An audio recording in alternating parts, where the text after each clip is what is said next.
बिस्मिल्लाहिर्रहमानिर्रहीम। जी त आग में असां एक टॉपिक समझे चुका हूँ प्रेजेंट सिंपल टेंस ऐं अॼु जेको असांजो टॉपिक आहे पास्ट सिंपल टेंस ज़मान माज़ी सादो। इन जी मां तव्हांखे डेफिनेशन ॿुधायां। Such a form of work which shows the subject did some work in past time that is called past simple tense. मतलब त अहिड़ो सब्जेक्ट अहिड़ो यानी वर्क जेको सब्जेक्ट कम करे पास्ट माना गुज़िरियल वक़्त में तंहिंखे पास्ट सिंपल टेंस चवंदा आहिनि। हाणे इन जो जेको हेल्पिंग वर्ब आहे उहो आहे डिड। हेल्पिंग वर्ब उहो आहे डिड। डिड लॻण जी बि कुझु शर्त आहिनि, शराइत आहिनि जेके जंहिं जे करे डिड लॻे थो। शराइत उहे आहिनि त जेको असांजो हाकारी जुमिलो यानी अफर्मेटिव सेंटेंस आहे उते जेको आहे असां हिन जो हेल्पिंग वर्ब न लॻाईंदासीं, छाकाणि त आकारी जुमिले में हेल्पिंग वर्ब न लॻंदो। हिन जो जेको हिकु हेल्पिंग वर्ब आहे डिड, हिते उन जॻह ते लॻंदो हा सिर्फ़ु सवाली हुजे, नाकारी हुजे, ताकीदी हुजे, सवाली नाकारी हुजे, उन ते ई सिर्फ़ु डिड लॻंदो, असां हेल्पिंग वर्ब कंदासीं। हाणे मिसाल तौर मां हिकु फॉर एग्जाम्पल तौर जुमिलो लिखी ॾियां, मां ख़त लिखियो। हीअ असांजो जेको टेंस आहे मां ख़त लिखियो, मां ख़त लिखियो। हाणे हीअ असांखे ख़बर आहे त हीअ पास्ट सिंपल टेंस आहे, छाकाणि त मां ख़त लिखियो इहो जेको असांजो कमु थियल आहे, ख़त जेको लिखियल आहे उहो पास्ट में थियल आहे, माज़ी में थियल आहे। इन करे हाणे असां हिनखे ट्रांसलेट कंदासीं अंग्रेज़ी में। I wrote a letter, I wrote a letter. हाणे जेकी हिते माने यानी जेको टेंस सेंटेंस में जेको मेन वर्ब हूंदो, मेन वर्ब हिते जेके हकारी जुमिलो हूंदो, मेन वर्ब ते असां हुनजी जेकी मेन वर्ब हूंदो उन ते असां सेकेंड फॉर्म हूंदासीं, सेकेंड फॉर्म इस्तेमालु कंदासीं, आई रोट अ लेटर। हाणे जेको राइट आहे असल में ही राइट आहे वर्ब, मेन वर्ब जेको राइट आहे पास्ट जे हुअण जे नाते असां हिते रोट लॻायो आहे, राइट रोट रिटन, रोट लॻायो आहे, आई रोट अ लेटर, मां ख़त लिखियो। हाणे हिनखे असां अहिड़ो जुमिलो करे जिते असांजो हेल्पिंग वर्ब इस्तेमालु थिए। मिसाल तौर हाणे असां नाकारी जुमिलो कयूं हिनखे, मां ख़त न लिखियो, मां ख़त न लिखियो। जेकॾहिं हाणे हिते मां ख़त न लिखियो, हीउ जेको असांजो कमु थियल आहे इहो नाकारी में थियल आहे, हीअ असांजो सेंटेंस आहे नाकारी। हिते चओ त मां ख़त न लिखियो पास्ट सिंपल टेंस आहे, तव्हांखे ख़बर आहे। हाणे जेकॾहिं हिते असां direct I wrote not later, जॾहिं असां डायरेक्ट हिते नॉट लॻाईंदासीं असांजो जुमिलो ग़लति थींदो। हिते हाणे असांजो हेल्पिंग वर्ब लॻाइणु ज़रूरी आहे। हिन जो जेको हेल्पिंग वर्ब तव्हांखे ख़बर आहे वाहिद हेल्पिंग वर्ब आहे डिड। हिन टेंस जो जेको हेल्पिंग वर्ब आहे उहो डिड आहे। हिते हाणे हीअ थींदो आई डिड। हाणे हिते जेकी आई डिड, हुते जेकी हाकारी जुमिले में असांजी जेकी मेन वर्ब जी जेकी सेकेंड फॉर्म हुई, हाणे हिते नाकारी जुमिले में हिते जिते बि माना मतिलबु की हेल्पिंग वर्ब लॻे थो त हिन जेकी सेकेंड फॉर्म आहे उहा हालत हिते फर्स्ट फॉर्म थींदी। आई डिड नॉट, सॉरी नॉट लॻाईंदासीं हिते, नॉट नाकारी जुमिलो आहे हिते, न मां ख़त न लिखियो, हिते नॉट लॻाईंदासीं। हाणे हिते मेन वर्ब इस्तेमालु कंदासीं, I did not write a letter.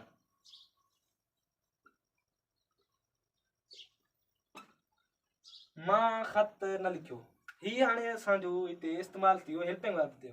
हाणे हेल्पिंग वर्ब असां इस्तेमालु कयोसीं I did not write a letter. मां तव्हांखे चयो त हेल्पिंग वर्ब इस्तेमालु सिर्फ़ु नाकारी में न थींदो, यानी हेल्पिंग वर्ब इस्तेमालु हाकारी खां सवाइ ॿियो सभिनी इस्तेमालु थींदो, सभिनी जुमिलनि में इस्तेमालु थींदो आहे। हाकारी खां सवाइ नाकारी में हीअ इस्तेमालु थी वेंदो हेल्पिंग वर्ब, सवाली में इस्तेमालु थींदो, ताकीदी में इस्तेमालु थींदो। हाणे मां सवाली तव्हांखे करे ॾियां, सवाली जुमिलो मां सिंध में लिखियां थो, छा मां ख़त लिखियो, क्वेश्चन मार्क जी निशानी। हाणे हिनखे असां अंग्रेज़ी में ट्रांसलेट कयूंसि, छा मां ख़त लिखियो। तव्हांखे ख़बर आहे त जेकॾहिं सवाली थींदो आहे जेको असांजो हेल्पिंग वर्ब हूंदो आहे, कंहिं बि ज़मान जो जेको हेल्पिंग वर्ब हूंदो आहे सवाली हुअण जे नाते असां हुनजो जेको हेल्पिंग वर्ब आहे अॻे में रखंदा आहियूं, सब्जेक्ट खां अॻु में हेल्पिंग वर्ब हूंदो। हाणे असां जेको हेल्पिंग वर्ब आहे डिड आहे, डिड आहे जेको असांजे जुमिले जो जेको सब्जेक्ट आहे, जेको कम जो कंदड़ आहे, यानी फाइल जेको कम जो कंदड़ आहे, I did I right, right जेको असांजो मेन वर्ब आहे, मुख्य फेल आहे, राइट असां रहंदासीं, did I write a letter.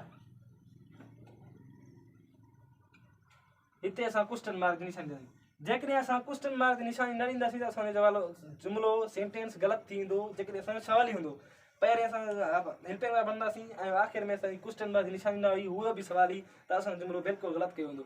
हाणे हीअ आहे सवाल ई did I write a letter, छा मां ख़त लिखियो, हीअ असांजो सवाल ई आहे। हाणे तव्हां छा मां ख़त लिखियो, ही पास्ट में बीठो आहे, आहे बि सवाल ई, ऐं कम बि पास्ट में कयो अथसि, ज़मान माज़ी में कयो अथव। हिन जो जेको हेल्पिंग वर्ब आहे डिड आहे, ऐं आहे जेको आहे हिन जो सब्जेक्ट आहे यानी फाइल आहे, कम जो कंदड़ आहे। राइट मुख्य फेल मेन वर्ब, ऐं अ लेटर, लेटर जेको आहे असांजो ऑब्जेक्ट आहे, मफ़ूल जंहिं ते कम जो असरु पए।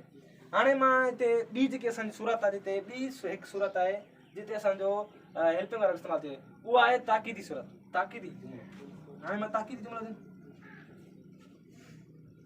मां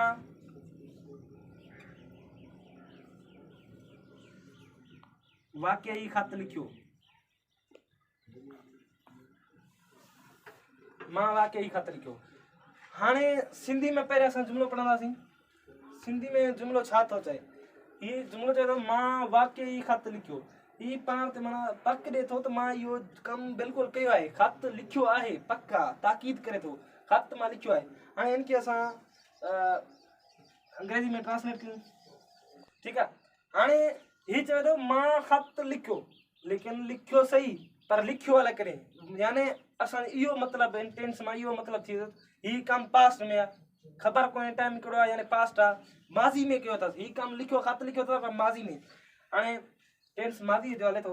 हाणे हिते असां आहे सब्जेक्ट ॾींदासीं, आहे खां बाद में असां हेल्पिंग वर्ब जो इस्तेमालु कंदासीं हिते, छाकाणि त ताक़ीदी जुमिलो आहे।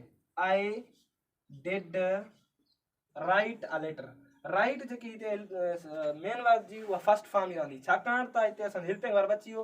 हेल्पिंग वर्ब हिन जी जेकी सेकेंड फॉर्म में जॻह हुई उहा भरिजी वई, हेल्पिंग वर्ब चवण जे नाते हिते जेको असां फर्स्ट फॉर्म लॻाईंदासीं, ठीकु आहे। I did write a letter, छा मां वाक़ई ख़त लिखियो, हिते असां मां वाक़ई ख़त लिखियो। हा, अॼु जेको टॉपिक हुयो ही हुयो टॉपिक, पहिरें बि मां तव्हांखे लेक्चर ॾेई चुको आहियां, उहो प्रेज़ेंट सिंपल टेंस हुयो। अॼु जेको टॉपिक हुयो उहो पास्ट सिंपल टेंस हुयो। आख़िर में ही तव्हां हिन ते प्रैक्टिस कयो, आख़िर में जेके ॿुधंदड़ लाइ पैगाम इहो आहे, जेके ॾिसंदड़ लाइ पैगाम आहे त हिन ते प्रैक्टिस कयो, वधि खां वधि हिन टेंस खे प्रैक्टिस कयो, हिन टेंस खे सम्झण जी कोशिशि कयो।